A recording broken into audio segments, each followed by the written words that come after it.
আমি কামাল সরকার, যুগ্ম আহ্বায়ক, আদাবর থানা বিএনপি।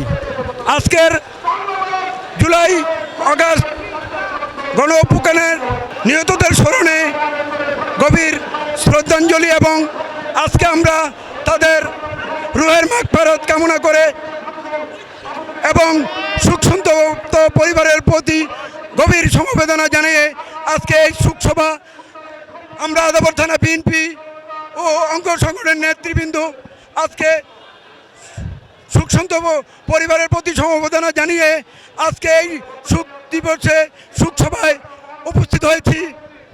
আমরা বলতে চাই, এই যে ফ্যাসিস্ট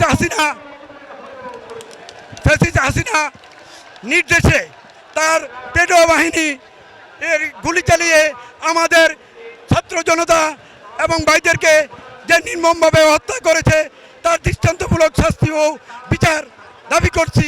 আজকের এই সমাবেশ থেকে গত জুন জুলাই যে গণহত্যা স্বৈরাচার করছে, এই স্বৈরাচারের গণহত্যার প্রতিবাদে আজকের এই প্রতিবাদ জনসভার উদ্দেশ্যে আমরা এখানে জড়ো হইতেছি।